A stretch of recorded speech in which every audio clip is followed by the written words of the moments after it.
అందమైన విప్లవం యూరపు పునరుద్దీపన యుగంలో కళలు 9వ భాగం పునరుద్దీపన యుగంలో ఉద్యానవనాలు పునరుద్దీపన యుగంలో మహత్తర సౌధాలని రూపొందించిన స్థపతులు వాటితో పాటు ఉద్యానవనాల నిర్మాణం మీద కూడా ఎంతో ఆలోచన కేంద్రీకరించారు. ఒక భవనం చుట్టూ అందమైన ఉద్యానవనం ఉంటే అది ఆ భవనం అందాన్ని మరింత ఇనుమడింపజేస్తుంది. కాబట్టి ఉద్యానవనాల అధ్యయనం అలనాటి స్థాపత్య రంగంలో ఒక భాగం అయిపోయింది. ఆ కారణం చేత సౌధాల నిర్మాణంలో మధ్యయుగం నుండి పునరుద్దీపన యుగం వరకు వచ్చిన పరిణామ గతుల వంటివే ఉద్యానవనాల నిర్మాణంలో కూడా వచ్చాయి.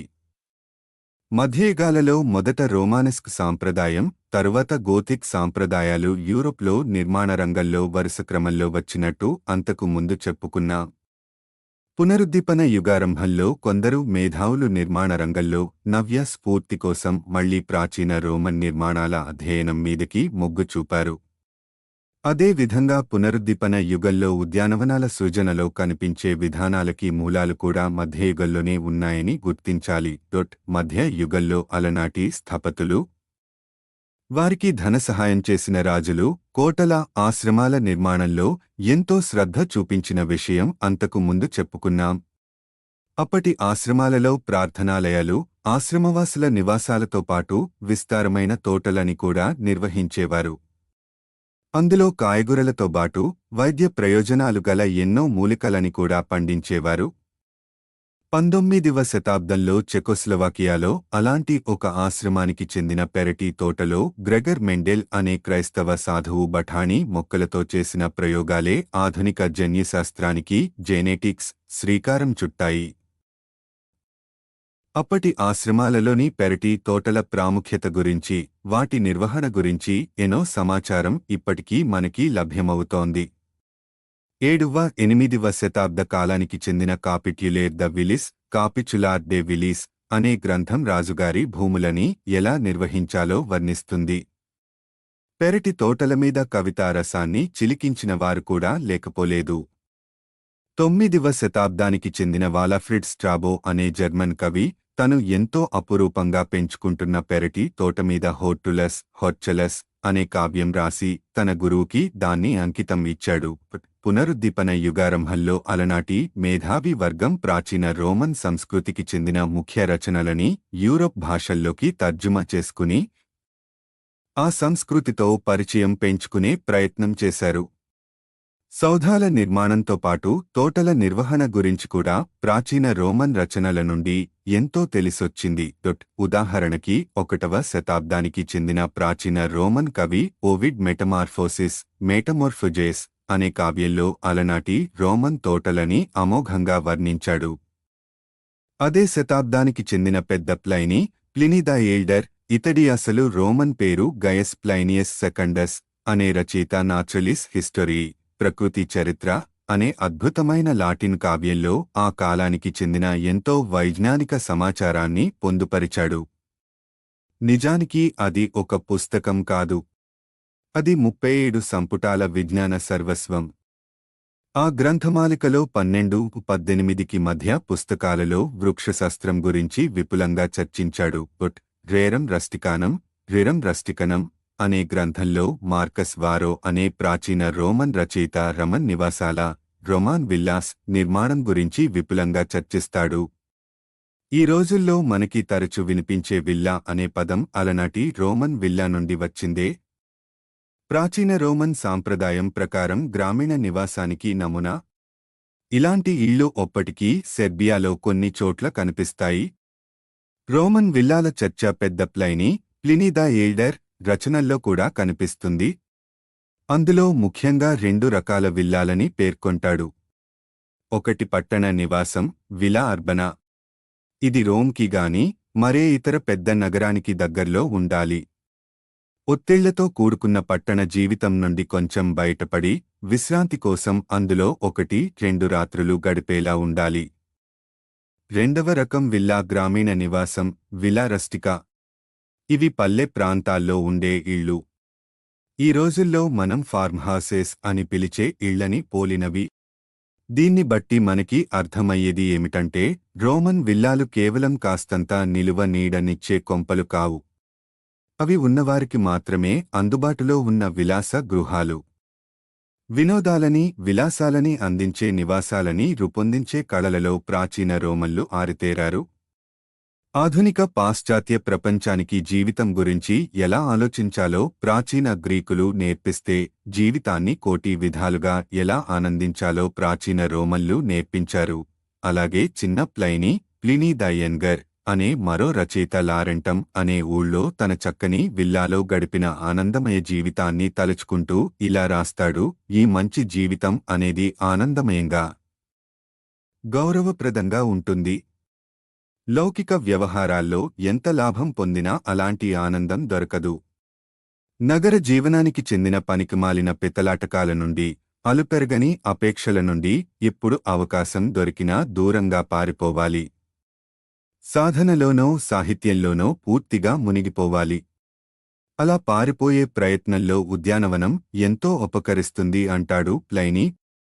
ఉద్యానవనం యొక్క ప్రయోజనాన్ని తెలపడానికి చిన్న ప్లైనీ ఓటియం అనే లాటిన్ పదాన్ని వాడుతాడు. దీని అర్థం విరామం అని, విశ్రాంతి అని, లౌకిక వ్యవహారాలతో సంబంధం లేకుండా చేసే ఏకాంతవాసం అని రకరకాలుగా చెప్పుకోవచ్చు.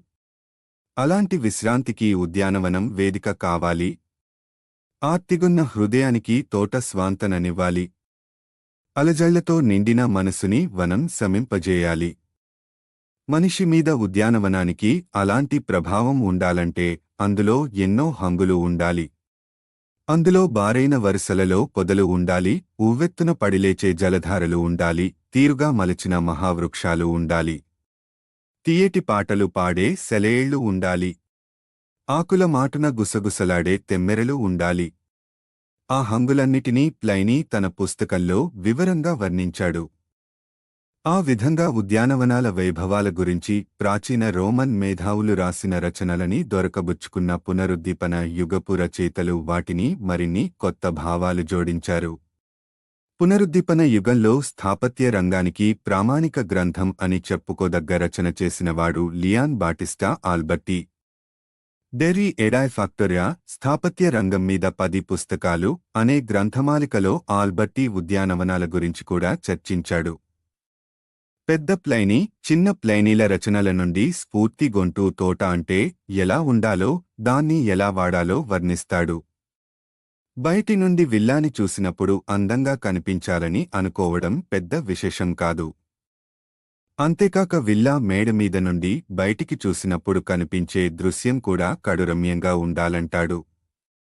అంటే విల్లాని చూస్తున్నప్పటి దృశ్యమే కాక విల్లా నుండి చూసే దృశ్యం కూడా అందంగా ఉండాలన్నమాట. అలా ఉండాలంటే తోటకన్నా విల్లా కాస్త ఎత్తుమీద ఉండాలి. విల్లా నుండి చూసినప్పుడు కాస్త దిగువన అందంగా తోట దర్శనమివ్వాలి. నగర జీవనపు ఒత్తిళ్ల నుండి దూరం కావాలని విల్లాకి వచ్చిన సందర్శకులని ఉద్యానవనం తన సొగసులతో సమ్మోహనపరచాలి, తన అందాలతో ఆహ్వానించాలి. అలాంటి ప్రభావం కలగాలంటే విల్లాని కాస్త ఎత్తైన ప్రదేశం మీద నిర్మించాలి. నెమ్మదిగా పైకి పోతున్న దారి వెంట ప్రయాణిస్తూ విల్లాని చేరుకుంటారు.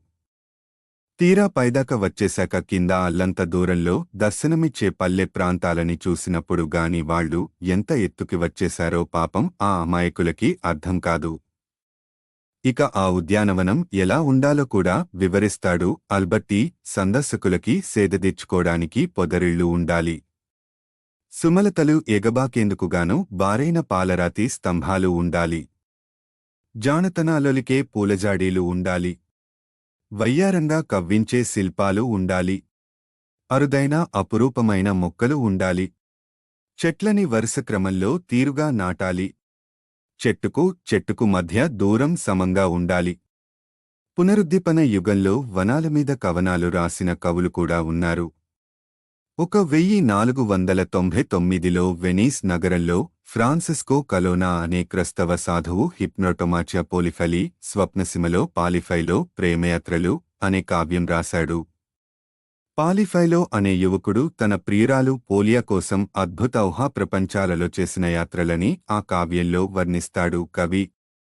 అక్షర చిత్రాలతో సరిపెట్టుకోక ఆ కవి చిత్రకారుడి అవతారం ఎత్తి ఆ కావ్యంలో ఎన్నో ఇంపైన రేఖాచిత్రాలని కూడా జోడించి తను ఊహించిన అలౌకిక సౌందర్యాన్ని పాఠకుల కళ్ళకి కట్టేలా చేశాడు.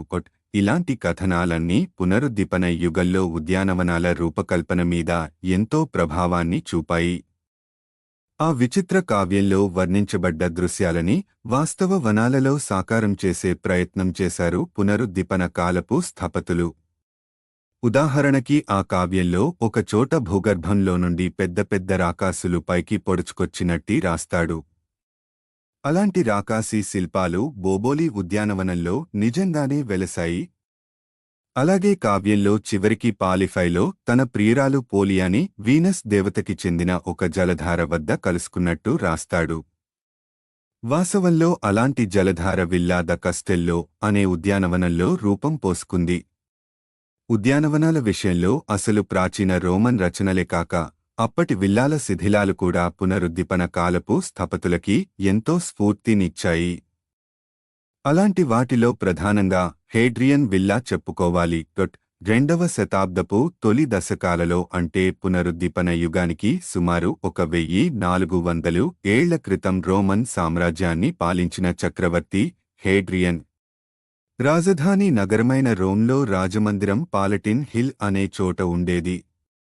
కాని మరి ఎందుచేతనో దేవరవారికి ఆ రాజగృహం నచ్చేది కాదు. అసలు హేడ్రియన్ కి రోమ్ నగరం అంటేనే పడేది కాదు. తను సామ్రాట్టుగా ఉన్న కాలంలో చాలా వరకు మొత్తం సామ్రాజ్యం అంతా విస్తృతంగా పర్యటించి సంచారక సామ్రాట్టు అని పేరు తెచ్చుకున్నాడు. రోమ్లో గడిపిన కాలం బహుతక్కువ. అందుకని విశ్రాంతి కోసం రోమ్కి కాస్తంత దూరంలో ఒక అద్భుతమైన విల్లా కట్టించుకున్నాడు. రోమ్కి సుమారు 30 కిమీల దూరంలో టివోలి అనే ఊళ్ళో ఉంది హేడ్రియన్ విల్లా. హేడ్రియన్ తన చివరి రోజుల్లో పూర్తిగా రోమ్ నుండి హేడ్రియన్ విల్లాకే పూర్తిగా మకాం మార్చేశాడు. రాచవ్యవహారాలన్నీ అక్కడి నుండే కొనసాగించేవాడు. తనను సందర్శించడానికి వచ్చే అతిథుల సంఖ్య క్రమంగా పెరగసాగింది. ఇరుగు పొరుగు రాజ్యాల ప్రతినిధులు, దూతలు మొదలైన వారికి అక్కడే ఆతిథ్యం ఏర్పాటు చేసేవాడు. కాబట్టి హేడ్రియన్ విల్ల కేవలం ఒక భవనం కాదు. విశాలమైన తోటలతో, తటాకాలతో అదొక అందమైన చిన్నారి నగరం. ప్రస్తుతం ఆ విల్లాకి చెందిన శిథిలాలే మిగిలినా దాని మూలరూపం ఎలా ఉండేదో తెలిపే నమూనాని ఈ కింది చిత్రంలో చూడొచ్చు. హేడ్రియన్ విల్లా ఒక విశాలమైన భూభాగం మీదుగా విస్తరించి ఉండేది. అందులో అనేకానేక కాసారాలు, స్నానశాలలు, జలధారలు ఉండేవి. హేడ్రియన్కి గ్రీకు సంస్కృతి అంటే వల్లమాలిన అభిమానం. తత్వ, సాహిత్య, కవిత్వ, వైజ్ఞానిక, గణిత, కళా రంగాల్లో ప్రాచీన గ్రీకులు సాధించిన పురోగతి గురించి లోతుగా చదివినవాడు. అలాంటి సంస్కృతిని తన పాలనలో రోమన్ సామ్రాజ్యంలో కూడా స్థాపించాలని చాలా తాపత్రయపడ్డాడు. అలాగే ప్రాచీన ఈజిప్ట్ సంస్కృతి అన్నా అతడి వల్లమాలిన మమకారం. ఈజిప్ట్కి రోమ్కి మధ్య బలమైన వాణిజ్య సంబంధాలు ఉండేవి. అప్పట్లో ఈజిప్ట్ రాజధాని అయిన అలెగ్జాండ్రియాకి అల్లంత దూరంలో గ్రీకు పద్ధతిలో నిర్మించిన ఒక కళాఖండానికి ప్రతిరూపాన్ని హేడ్రియన్ విల్లాలో ప్రతిష్ఠించుకున్నాడు. ఆ ప్రాంతంలో విల్లాకి విచ్చేసిన అతిథులకి దేవరవారు ఘనంగా విందులు ఏర్పాటు చేసేవారు. ఒక బారైన కొలనుకి ఇరుపక్కలా అతిథులు కూర్చోడానికి ఆసనాలు ఉంటాయి. కొలను అంచు వెంట వరుసగా గ్రీకు శిల్పాలు ప్రతిష్ఠించబడి ఉంటాయి. కొలనుకి ఒక కొసలో ఒక వేదిక మీద ఉన్న ఉన్నతాసనం మీద సామ్రాట్టు సుఖాసీనుడై ఉంటాడు. నృత్యగీతాలతో ఆటవెలదులు అతిథులని అలరిస్తుంటారు. టస్కనీ ద్రాక్షతోటల నుండి పుట్టిన కమ్మటి వైన్ని పెద్ద పెద్ద గ్రీకు ఆంఫోరాలలో పట్టి తెచ్చి రమ్యమైన రోమన్ భామలు అతిథుల పాత్రల్లో ఎప్పటికప్పుడు నింపుతుంటారు. ఆ వైభవం కళ్లారా చూసినవారు రోమన్ల దేవదేవుడైన జూపిటర్ తానే స్వయంగా దిగివచ్చాడని హేడ్రియన్ని చూసి మురిసిపోయేవారేమో. ప్రాచీన్ గ్రీస్కి చెందిన పెద్ద పెద్ద కూజాలు. హేడ్రియన్ విల్లా వినియోగించబడ్డ విధానం చూస్తే అందులో కళాత్మక ప్రయోజనం కన్నా రాజకీయ ప్రయోజనం ఎక్కువగా ఉన్నట్టు కనిపిస్తుంది. సుమారు 1300 ఏళ్ల తరువాత పునరుద్దీపన యుగంలో కూడా మళ్లీ అలాంటి ఒరవడులే తలెత్తడం కనిపిస్తుంది. పునరుద్దీపన యుగంలో ఇతర కళా రంగాలలో వచ్చిన సత్పరిణామాలకి మల్లె ఉద్యానవనాల నిర్వహణలో కూడా మొదట్లో సృజనాత్మకమైన మార్పులు చోటు చేసుకున్నాయి. కేవలం మనోల్లాసం కోసం, చిత్త విస్తారం కోసం వనాలని అందంగా ఎలా తీర్చిదిద్దుకోవచ్చో ఆలోచించి ఎన్నో ప్రయోగాలు చేశారు అలనాటి స్థపతులు. తీరైన వరుసల్లో చెట్లని నాటి, ఒక శిల్పంలా తరుశాఖల రూపురేఖలని మలచి, హరిత సొరంగాల వంటి రహదార్లని ఎలా ఏర్పాటు చేయొచ్చో ప్రదర్శించారు. ఎత్తైన పొదలని గోడలుగా వాడుకుంటూ, ఆ గోడలతో గజిబిజి బాటలు ఏర్పరుస్తూ, చక్రవ్యూహాల వంటి ఆ వృక్ష వ్యూహాలలో ఆటలో ఆటగా తప్పిపోతూ, మళ్లీ ప్రయాసపడి బయటపడుతూ వినోదించేవారు. లేదా చెట్ల గుబుళ్ల మాటున పచ్చటి, వెచ్చటి స్థావరాలు ఏర్పాటు చేసి సరదాగా రహస్య సమావేశాలు చేసుకునేవారు.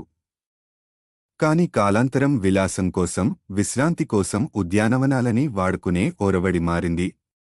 సంపన్నులు తమ ఐశ్వర్యాన్ని, సమాజంలో తమ పరపతిని, పలుకుబడిని పెంచుకోవడం కోసం ఉద్యానవనాలు సాధనాలుగా మారాయి. ఈ రోజుల్లో ఉన్నవారు ఖరీదైన వాహనాలనో, వస్తువులనో బడాయిగా ప్రదర్శించుకున్నట్టు, ఆ రోజుల్లో అద్భుతమైన ఉద్యానవనాలు సృష్టించి ఆ రూపంలో తమ సంపదను ప్రదర్శించుకునే ఒరవడి మొదలయ్యింది. ఈ ఒరవడి గురించి హెలెనా అట్లీ అనే రచయిత్రి ఇలా అంటోంది: 16వ శతాబ్దపు తొలి భాగంలో వ్యక్తిగత యశస్సు ఒక రాజలక్షణంగా పరిగణించబడేది.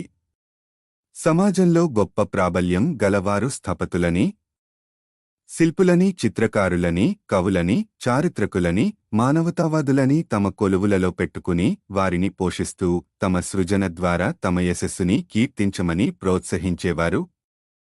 ఆ కారణం చేత ఉద్యానవనాలకి ఎంతో పోషణ, ప్రోత్సాహం దొరికింది.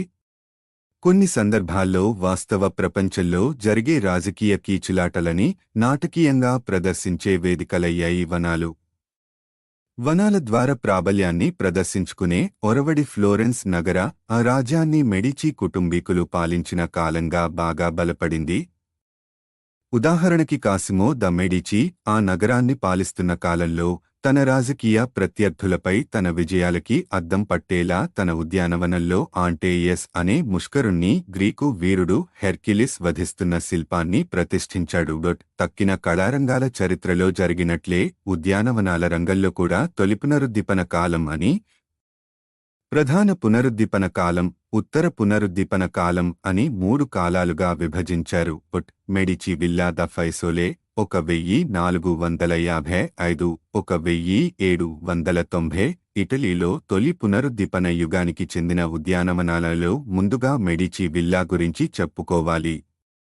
దీన్ని 1455, 1461 దరిదాపుల్లో మెడిచి కుటుంబానికి చెందిన జియోవాని ద మెడిచి కట్టించాడు. మెడిచి కుటుంబానికి ఎన్నో విల్లాలు ఉన్నా తక్కిన వాటిల్లా కాక ఈ విల్లా కొండవాలు మీద అల్లంత దూరంలో దిగువన ఫ్లారెన్స్ నగరం కనిపించేలా ఎంతో అపురూపంగా నిర్మించబడింది.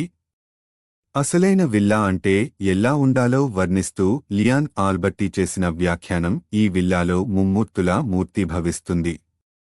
విల్లా నుండి చూస్తే అల్లంత దూరంలో దిగువన ఊరు కనిపించాలి, యజమానికి చెందిన భూములు కనిపించాలి, లేదా సముద్రం కనిపించాలి, లేదా విశాలమైన మైదానాలు కనిపించాలి.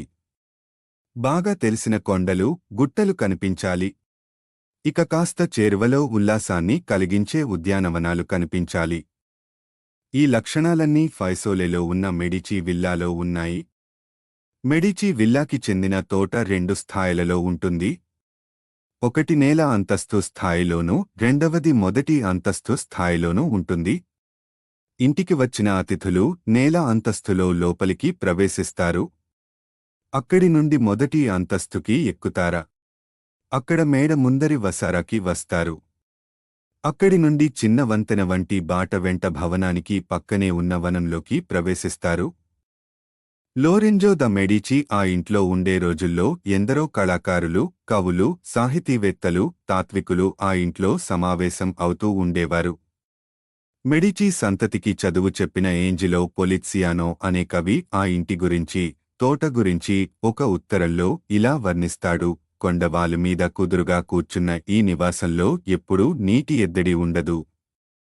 అనవరతం చల్లని గాలులు వీయటం వల్ల సూర్యతాపం కలవరపెట్టదు. ఇంటిని సమీపిస్తున్న కొద్ది చెట్ల గుబుళ్లలో ఒదిగిన ఇల్లు తప్ప మరేమీ కనిపించదు. కాని తీరా ఇంటిని చేరాక మేడ మీద నుండి కిందికి చూస్తే మొత్తం ఊరంతా దర్శనమిస్తుంది. 16వ శతాబ్దపు మధ్య దశల నుండి పునరుద్దీపన కాలపు ఉద్యానవనాల సృష్టి మరింత మెరుగులు దిద్దుకుంది. మెడిచి వంశీయులే కాక ఇటలీలో ఇతర సంపన్న కుటుంబాలు కూడా వైభవోపేతమైన ఉద్యానవనాల కల్పన మీద దృష్టి సారించాయి. ఆల్బర్టీ బ్రమాంటే తదితరుల భావనల అనుసారం ఎన్నో చక్కని ఉద్యానవనాలు వెలసాయి. ఈ నవతరం ఉద్యానవనాలకి చేకూరిన కొత్త హంగు జలధారలు, ఫౌంటైన్స్, ఆవిరి యంత్రాలు లేని కాలంలో కూడా నీటి సరఫరాలో, పంపిణీలో కొత్త సాంకేతికత రూపుదిద్దుకుంది. దాని సహాయంతో చక్కని జలధారలు ఉద్యానవనాల అందాన్ని మరింత ఇనుమడింపజేశాయి. Villa di Castello, Tuscany, 1538 Tuscany ప్రాంతంలో ఫ్లోరెన్స్ నగర శివార్లలో మొరెల్లో అనే కొండమీద ఈ విల్లా నిర్మించబడింది. దీన్ని కట్టించినవాడు కాసిమో డి మెడిచి. ఆ విల్లాకి చెందిన ఉద్యానవనానికి రూపకల్పన చేసినవాడు ట్రిబోలో నికోలో అనే స్థపతి. కొండవాలి మీద ఒక పెద్ద గోడ కట్టి విల్లా ఉన్న భూమిని 2 భాగాలుగా విభజించాడి నికోలో. గోడకి ఎగువన ఉన్న ఎగువ తోటలో నారింజ చెట్లు నాటించాడు. గోడకి దిగువన ఉన్న తోటలో పొదలతో కూర్చిన గోడలని నిర్మించాడు. నిమ్మ, నారింజ, సీడర్ చెట్ల శాఖలని మలచిచేసిన సొరంగ దారులని ఏర్పాటు చేశాడు. చెట్లతో సొరంగ మార్గాలని ఏర్పాటు చేసే ఆచారం ఇప్పటికీ ఉంది. అలాంటి ఓ మార్గాన్ని కింది చిత్రంలో చూడొచ్చు. మెడిచి విల్లా ద ఫైసోలేని నిర్మించిన కాసిమో ద మెడిచి ఇతడు ఒకరు కాదని గుర్తించాలి.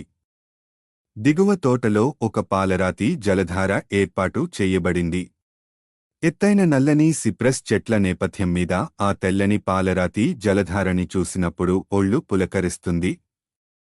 ఆ జలధారికి ఎగువన తోటకి కేంద్రంలో లారెల్, మిట్టిల్, రోజా పొదలతో కూడుకున్న ఒక వృక్షవ్యూహం ఏర్పాటు చేయబడింది. ఆ వృక్షవ్యూహానికి కేంద్రంలో కాస్త గుట్టుగా మరొక జలధార ఏర్పాటు చేయబడింది. దాని కేంద్రంలో వీనస్ విగ్రహం ప్రతిష్ఠించబడింది. వీనస్ జలధార చుట్టూ కాసిమో ద మెడిచి వినోదం కోసం కొన్ని జలక్రీడలు ఏర్పాటు చేయించాడు. నేలంతా పొదిగిన రాతి పలకల మధ్య సందుల్లో నీటి గొట్టాలు పూడ్చబడి ఉంటాయి. ఆగాగి ఆ గొట్టాల్లోంచి నీటి ధారలు చివ్వున పైకి తన్నుకొస్తూ ఆ నేలమీద సంచరించే సందర్శకులని ఉక్కిరిబిక్కిరి చేస్తాయి.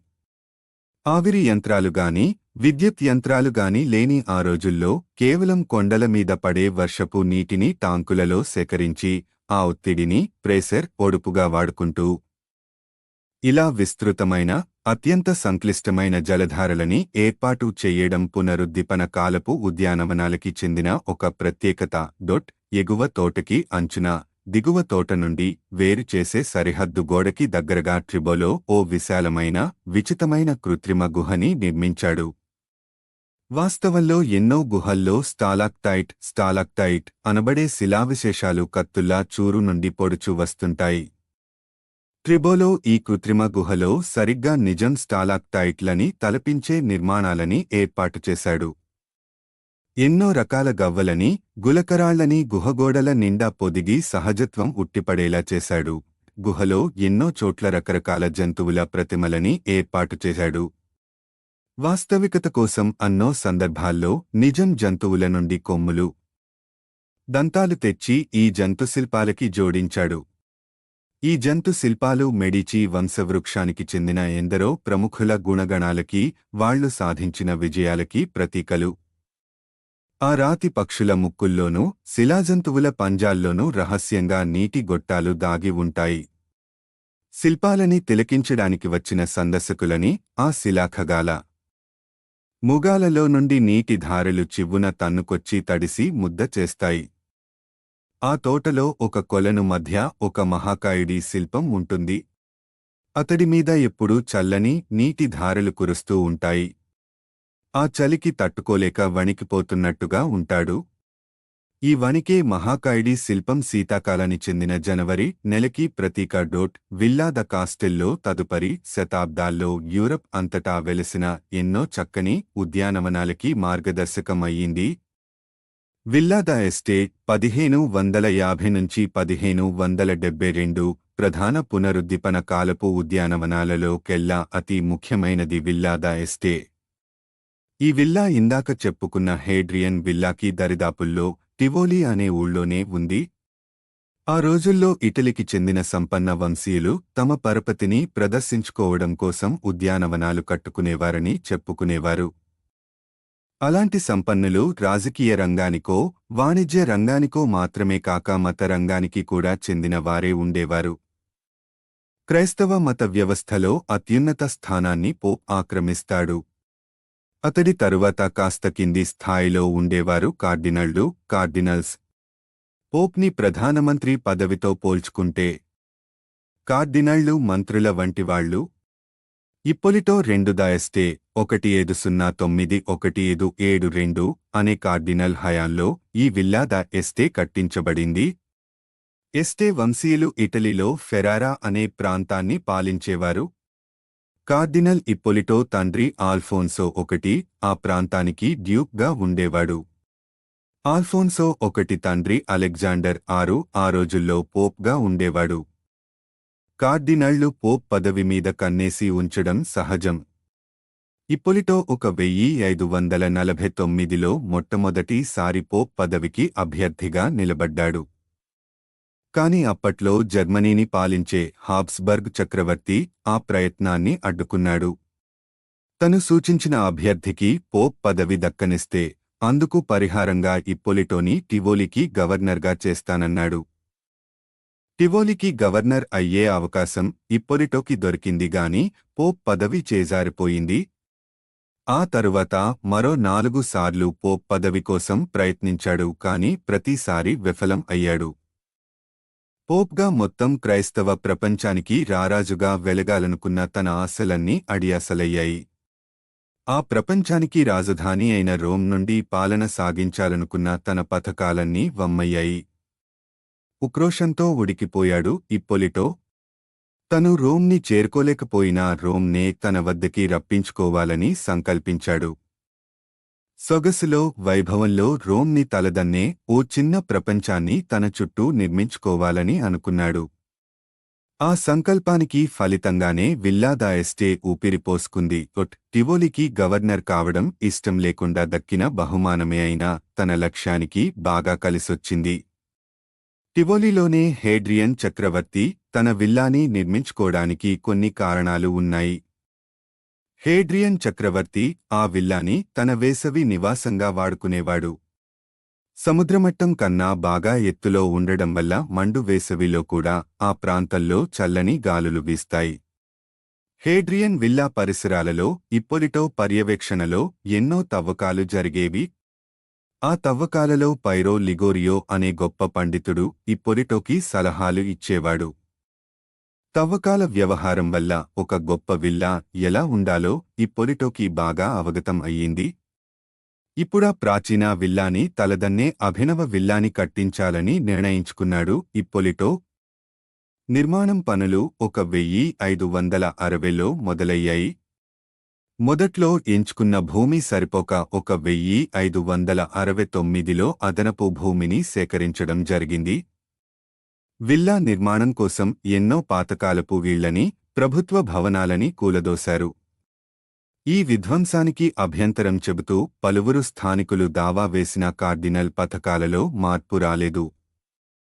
పునరుద్దీపన కాలపు నిర్మాణ సూత్రాల అనుసారం మొత్తం ఉద్యానవనాన్ని జ్యామితి బద్ధంగా పలు విభాగాలుగా విభజించారు. గొప్ప సౌష్ఠవం ప్రస్ఫుటమయ్యేలా నిలువుగా ఒక ప్రధాన అక్షం, అడ్డుగా 5 అక్షాలు ఉండేలా వనాన్ని రూపొందించారు. విల్లా తోటల్లో విస్తృతమైన, అత్యంత సంక్లిష్టమైన జలక్రీడా వ్యవస్థని ఏర్పాటు చెయ్యాలని అనుకున్నాడు కార్డినల్. అందుకోసం పెద్ద ఎత్తున నీటి వనరుల అవసరం అయ్యింది. అందుకోసం దాపుననే ఉన్న అమియన్ నదీ జలాలని మళ్లించారు. ఆ నీటితో ఎన్నో అపురూపమైన జలధారలని సృష్టించారు. విల్లా దెస్టేలోని జలధారలు అన్నిట్లోకి ఓవల్ జలధార అతి ప్రముఖమైనది. దాన్ని రూపొందించిన పైరో లిగోరియో దాన్నొక జలప్రదర్శనశాలగా రూపొందించాడు. అందులో నీరు నానారకాల ఆకృతులని దాల్చుతూ పలు దిశలలో ఎగజిమ్మబడుతుంది. జలధారల నిర్మాణంలో ఆ రోజుల్లో ప్రత్యేక అనుభవం గల ఇద్దరు ఇంజనీర్లు తొమాసో దకోమో, కుర్జియో మకరోనోలు దాన్ని నిర్మించారు. ఒక ఎత్తైన పీఠం నుండి నీరు ధారలుగా కిందన ఉన్న కొలనులో పడుతుంటుంది. శోభనపు తల్పం చుట్టూ వేలాడదీసే మల్లెమాలలని తలపింపజేస్తాయి ఆ నీటి ధారలు. ఆ నీటి ధారల వెనుక ఒక అర్ధచంద్రాకారపు గోడ ఉంటుంది. ఆ గోడలో కొన్ని జలకన్యల శిల్పాలు స్థాపించడ్డాయి. ఆ జలకన్యల నేరెడ్జ్ చేతుల్లోని పాత్రల నుండి ధారలుగా నీరు కిందనున్న కొలనులో పడుతుంటుంది. 100 జలధారలు 100 ఫౌంటైన్స్. విల్లా ద ఎస్టేలో మరొక అద్భుతం పేరు 100 జలధారలు. ఇక్కడ వరుసగా ఏర్పరచబడ్డ శిలా ప్రతిమల నోళ్లలో నుండి నీళ్లు స్రవిస్తుంటాయి. పేరుకి 100 జలధారలు అయినా నిజానికి అలాంటి ప్రతిమలు సుమారు 300 దాకా ఉన్నాయి. అన్నీ ఒకే మార్గం వెంట వరుస క్రమంలో ప్రతిష్ఠించబడ్డాయి. ఆ మార్గం వెంట నడుస్తూ పోతే 100 నోళ్లు ఏదో అలౌకిక భాషలో ఘోషిస్తున్నట్టు శ్రోతలకి వీణుల విందు కలిగిస్తాయి. 100 జలధారలు ప్రాచీన రోమన్ ప్రపంచానికి చెందిన జావాహికలకి ఆక్విడక్స్ ప్రతీకలు. ప్రాచీన రోమన్ సంస్కృతిలో అప్పటి ప్రమాణాలతో పోల్చితే ఎంతో అధునాతనమైన జల సాంకేతికత ఉండేది. రోమ్ నగరానికి 100 మైళ్ల దూరంలో ఉండే జలాశయాల నుండి కాలువల రూపంలో నీటిని రోమ్ నగరానికి తరలించేవారు. ఆ కాలువలని అక్విడక్ట్లు అంటారు. 2000 ఏళ్ల క్రితం రోమన్ ఇంజనీర్లు కట్టిన కొన్ని అక్విడక్ట్లు ఇప్పటికీ చెక్కుచెదరకుండా ఉండడం విశేషం. 100 జలధారలు ప్రస్తావన. ప్రశంస ఇటాలియన్ సాహిత్యంలో ఎన్నో చోట్ల వస్తుంది. రోమన్ మరణగీతికలు రొమాన్ ఏలేజీస్ అనే కావ్యంలో 20వ శతాబ్దపు ఇటాలియన్ కవి గాబ్రియల్ ద అనన్జియో ఈ 100 జలధారల వైభవాన్ని కీర్తిస్తాడు. రోమెటా జలధార, రొమెట్టా ఫౌంటైన్. రోమెటా అంటే చిట్టి రోమ్ అని అర్థం. రోమ్ నగరానికి ఇదొక సంక్షిప్త మాతృక అన్నమాట. పోప్ పదవి దక్కనందుకు అందుకు ధిక్కారంగా ఇప్పొలిటో రోమ్ నగరాన్నే తన వద్దకి రప్పించుకోవాలనుకున్నాడు. అందుకు ఆ నగరానికి నమూనా తన ప్రియతమ ఉద్యానవనంలో సృష్టించుకున్నాడు. అదే రోమెటా. నిజానికి విల్లా ద ఎస్టేలో ఏర్పాటైన జలధారలని సమగ్రంగా గమనిస్తే అందులో ఒక ప్రతీకాత్మకమైన అంతరార్థం కనిపిస్తుంది. విల్లా జలాల గమనం రోమన్ సంస్కృతిలో ఎంతో ముఖ్య స్థానాన్ని ఆక్రమించే టైబర్ నది అనుసరించే మార్గానికి ప్రతీక. టైబర్ నది టిబెట్టిన్ పర్వతాలలో జన్మిస్తుంది. ఓవల్ జలధార ఆ పర్వతాలలో ఆ నదీ జననానికి, ఆ నదీముఖానికి ప్రతీక. అలా పుట్టిన నది ఎన్నో లోయలు దాటుకుంటూ రోమ్ నగరం దిశగా ప్రవహిస్తుంది. 100 జలధారలు ఆ లోయలకి ప్రతీకలు.